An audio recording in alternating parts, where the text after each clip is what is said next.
Good evening to all our wonderful viewers all over the world, and welcome to today's edition of Face to Face program. This program is where we frontally discuss political and social issues in Nigeria. This weekly program is brought to you every Wednesday, 6 p.m. Nigerian time, anchored by my humble self, Prince Ewemade Konkon. Today, I'm going to be joined in the studio by a special guest, and we are going to be discussing Boko Haram insecurity in Nigeria. What roles does the culture play in successful defeating this maniac? We are joined by our brother, Nusa, from all the way from United States. My brother, you are welcome to the show. Thank you very much. I'm glad to be with you. How are you doing today, sir? Well, we give thanks to God Almighty and look forward to a better tomorrow. And how's the weather over there? Well, it's normal, you know, a lot of rain today. Summer coming right yes. now, yeah? Mm-hmm. Okay. Yeah, our program for today, let's go straight to the program. Boko Haram and insecurity in Nigeria, what roles does culture play in successfully defeating this maniac? My first question for you today is, what are the causes of the rise of the group in Nigeria, the rise of Boko Haram in Nigeria? What do you think? Thank you very much. It's a very critical question to ask because today, nearly a large swath of the territories in the northern part of Nigeria is under constant assault by this terrorist group and their affiliate bandit organization. You will see that the breakdown of the Nigerian society has in many ways led to this high level of insecurity. Also, one can also look at the rise of Boko Haram as a form of resistance against the government of Nigeria because of the failure of governance, not specifically talking about the current government, but failure of preceding governments in Nigeria up to today. Because if the government has done or fulfilled its responsibility to the citizens, you will not have rise to a situation where people will take up arms for whatever reason against their own fatherland. Also, the society on its own has also failed in its responsibility to be able to shape, to raise our young men and women and provide the right guidance and leadership for these people to avoid situations that we have here now. So it's really a very broad issue with different pointers that contributed to the situation we have today now. Again, to summarize, one is the failure of successive government leadership from independence till today. Two is the failure of society. And then third is our culture problem. I mean, many of those who have listened to me would always realize or remember that always happened in Nigerian culture of today, because our culture today is very much different from the culture we had or the prevailing culture or the dominant culture in Nigeria 30, 40 years ago. So these are some of the things that I see, and I hope that we'll get the opportunity to go in deeper to begin to address these in a more detailed form and also provide solutions on how we can also use our culture to solve the menace posed by Boko Haram and their auxiliary support organizations, the bandits and the kidnappers. Thank you so much, my brother. From your own point of view, you think culture has quite a lot of role to play when it comes to issue of Boko Haram and banditry in Nigeria. But you know, for the past few years, banditry and we've seen the rise of Boko Haram and banditry and the unknown gunmen, according to the federal government, unknown gunmen, and rise of different criminalities across the nook and cranny of Nigeria. There's been a serious threat to the national security, to the security of the people, the police, the Department of State, the military. I think they've been overpowered from these, criminalities across the land.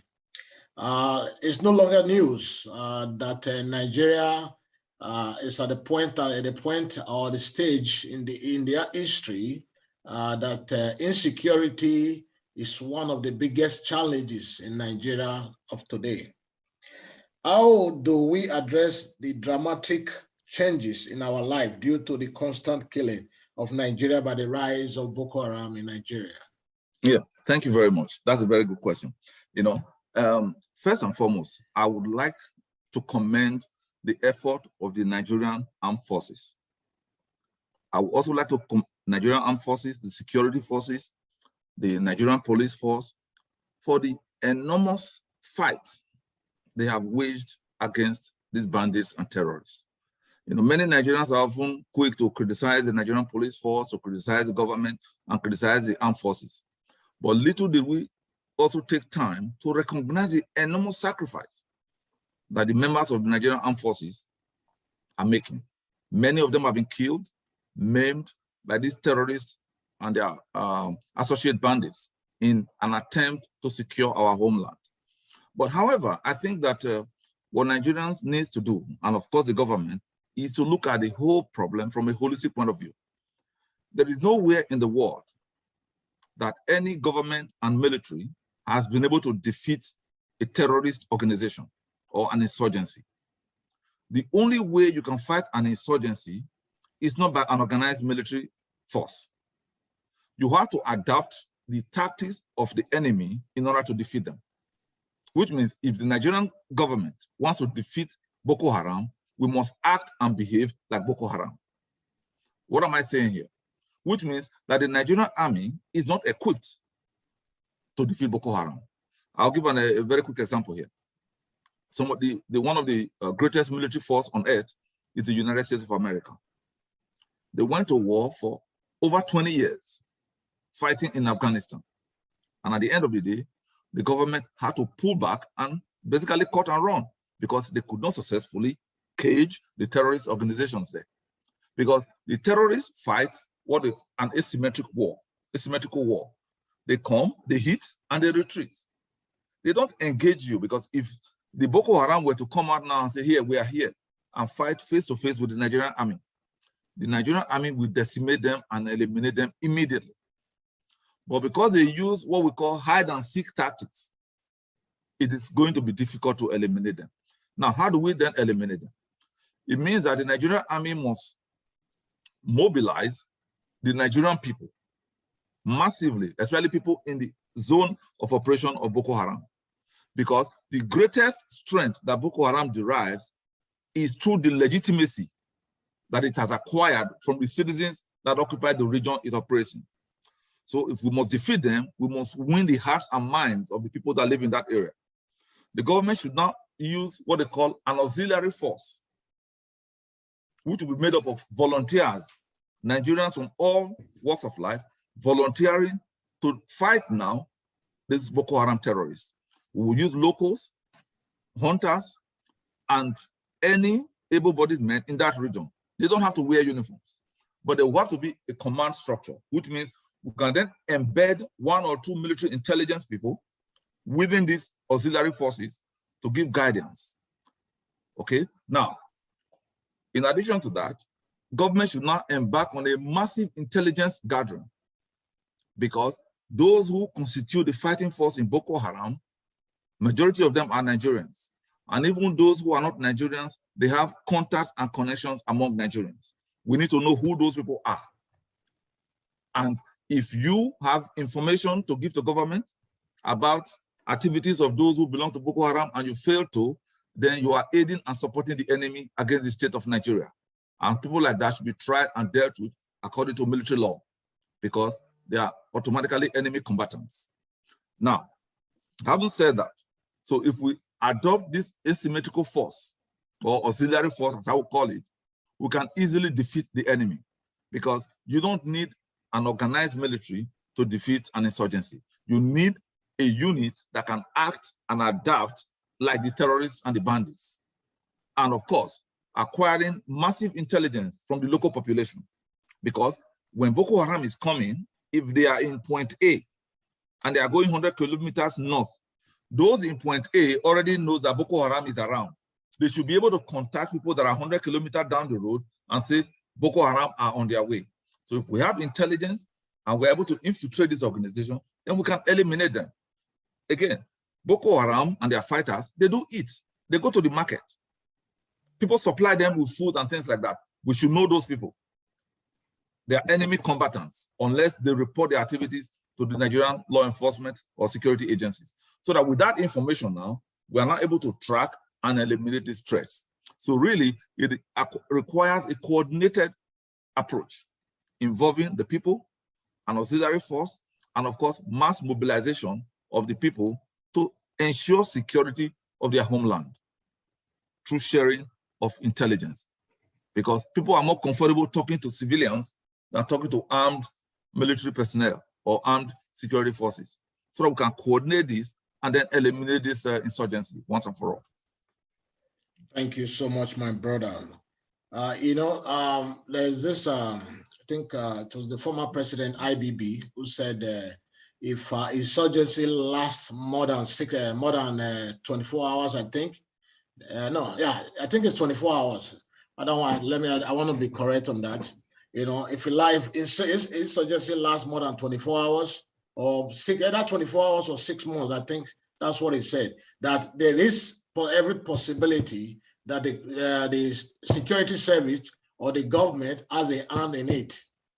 Whenever you have insecurity that continues for more than 24 hours, 48 hours, maybe up to 6 months, that means the government they knows exactly what is going on.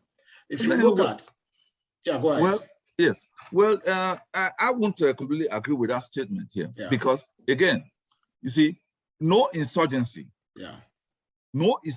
anywhere in the world can thrive without local support.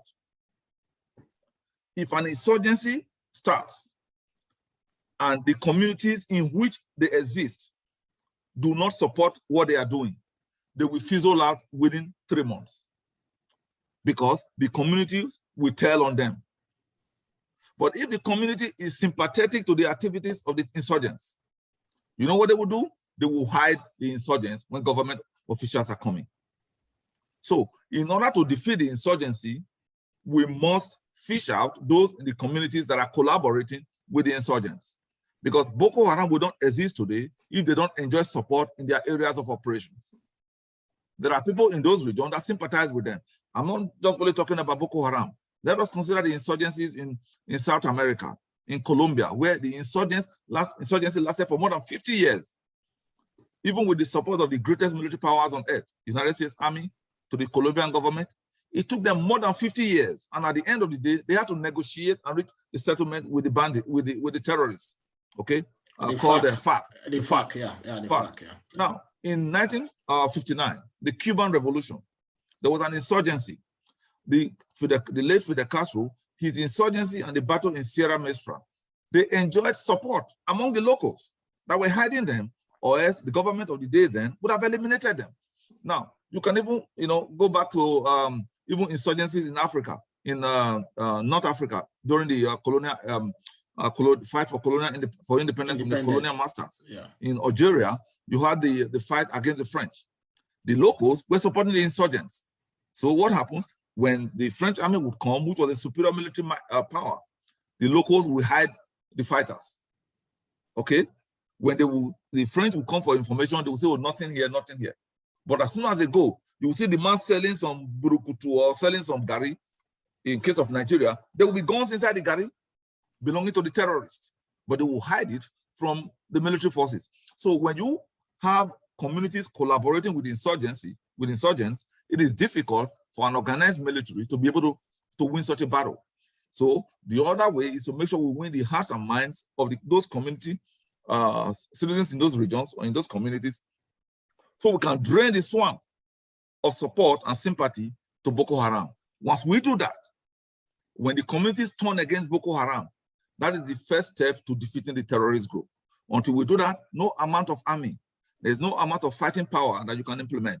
But once the people in that region turn against them, then it will be like a case of a lion walking into a territory of hyenas, because everybody there will be willing to eliminate them.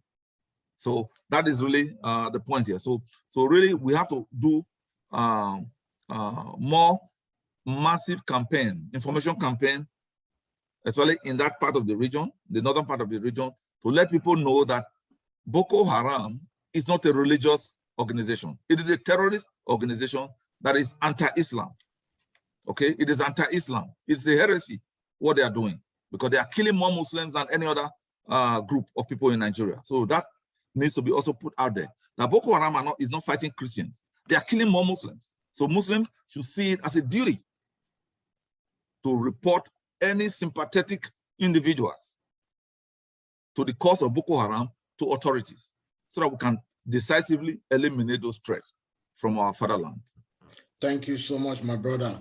The current chief of staff, army chief of staff, when he made a press statement the other day, that some of the military men are working directly with these terrorists, the Boko Haram and all that. It is no longer news that the northern military officers, they are sympathetic to this Boko Haram because of religion, because of their faith and their belief, and they practice the same God. So they are very sympathetic to them. They supply them ammunition. They give them information on the different location and where they are going, where they are coming from. It's on the public domain there. Who is to blame for these maniacs? Well, I think that there is enough blame to go around. Blame to the government for not properly, for not taking these insurgents seriously and the fight against the insurgency. 2, there's also a blame to the larger society, because we have failed in our responsibility to our younger generations. And 3 is that collectively, the government and the people needs to understand one fact, which is that the Nigerian culture, Nigerians are decent people. Let me say this so that people don't say, oh, you're always crazy. Nigerians are a decent and good people. But however, there are a group of Nigerians that take the decency of Nigerians for a ride. And I'll say this again, that's why I bring it back to culture here. Because a Nigerian is so forgiving. Even those Boko Haram now, they kill a lot of people in the north. Now, even the families that have lost loved ones to Boko Haram, if they meet a member of Boko Haram group, easily they will say, oh, I forgive you. They will forgive the Boko Haram terrorists. Instead of seeking justice, they will say, oh, I forgive you. No, what I am saying is that Nigerians should get out of the business of forgiveness and go into the business of atonement. In a previous appearance on this program, I mentioned this, that we should get away from forgiveness and get away from this oga abeg whenever you violate the law or you commit a crime, and say, no, God can forgive you, but I want justice. I want atonement. You need to pay for your crime. So if you are a Boko Haram terrorist, you go and kill somebody and what have you. No, society, for us to move forward, must demand justice and atonement from that individual. We should get away from the business of forgiveness, because if somebody deliberately commits a crime, then we should deliberately seek justice for the commission of that crime. The committee. So when we do that, and people now see that, okay, whatever we do, there's accountability, our society will begin to change. Again, as part of our culture, Nigerians are always first to want to, provide cover for their neighbors. I'll say this again. Every Boko Haram terrorist in the north, people in the north know where those terrorists are, who their families are, who their brothers and sisters are. They need to come forward and tell. They need to come forward either openly or anonymously to give that information to government, so that government authorities can fish those people out. And government also on their part needs to come up and work with the population in terms of mass mobilization, mass education, and then coordinating what we call an auxiliary force, okay, an asymmetrical fighting unit that is not made up of military personnel, because no matter how good our military are, which they have done a great job so far, in my opinion, and they need to be commended for that, but they need to coordinate a civilian response to the Boko Haram threat by mobilizing the people and embedding security personnel within this civilian force to take the fight to the enemy. To take the fight to the enemy, street by street. There should be, right now, as of today, in every area of operation of Boko Haram in Nigeria, there should be 2 or 3 security personnel, or what you call an intelligence officer. They don't have to be a military personnel, but wearing civilian clothes, gathering information to know if the activities of this terrorist group so that they can then be able to coordinate responses with headquarters and dispatch forces to fight them. So intelligence is very important. Yeah. Thank you so much. This is Face-to-Face weekly program. We are here in the studio discussing with our brother about the Boko Haram and insecurity in Nigeria. What role does the culture play in successfully defeating this mania? Just a quick recap. Boko Haram rise and insurgency have dramatically changed the life of thousands of women and girls, casting them voluntarily or by force into new roles outside the domestic sphere.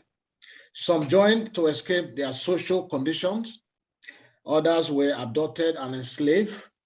7 years of war have caused gender-specific suffering, while men have disproportionately been killed. Women are an overwhelming majority among the estimated 1.8 million internally displaced persons in the Northeast. Boko Haram. Do you honestly think culture and religions have the religious belief has something to a role to play in this issue of Boko Haram? Yes, definitely. Culture, definitely. You see, again, culture is basically traditions, way of life, attitude, and how people approach daily lives. You see, one of the things that is cultural to Nigerians is to be their brother's keeper. So when you see something, your friend is doing something bad, or your neighbor is doing something bad, instead of going to report to the authorities, you try to just do, not be my business, so not be government wahala, so now shoot that they put on. So we would not do what is the right thing to do, forgetting that this insecurity affects every Nigerian. So because of our culture of wanting to be our brother's keeper, when you see somebody committing a crime, you will not report him. You shield him. Or if your son or your brother is committing something, doing something that they're not supposed to do, committing a crime, we'll shield them, we'll cover for them. That is one way culture affects that. Now, you can also go to the point of religion. Now, that... thank you. Let me come here for a minute. We have almost come to the end of today's segment of Face-to-Face. Do you have any suggestion on how to tackle the epidemic? You can summarize everything in 1 minute. Yes, okay, thank you very much. Well, I think we need to have a rethink on how we fight this menace that is currently spreading itself in the northern part of Nigeria and also across to the south in some cases by reorienting the fighting force and using civilians instead of the military. The military has done a great job, but the military is not equipped because of what is required. You have to adapt to the tactics of the enemy in order to be able to defeat them by mobilizing the people and gathering intelligence in a massive way. With the intelligence and the deployment of these auxiliary forces that would have military intelligence embedded within the fighting force, we can easily defeat this enemy. But we must re-educate our people and make sure that the surrounding locations are sensitized to the harm that Boko Haram presents to them and our society. Because once the communities turn against Boko Haram, then 90% of the battle is won. Thank you so much, my brother. It's always good to have you on this program. I would have loved to have you longer, but the time, we're almost out of time. We have less than 1 minute to round up. Thank you, and it's good to see you today again. We've come to the end of today's program, and we'll see you same time, same place. Until then, remain blessed and stay safe. Thank you very much. Thank you. God bless you.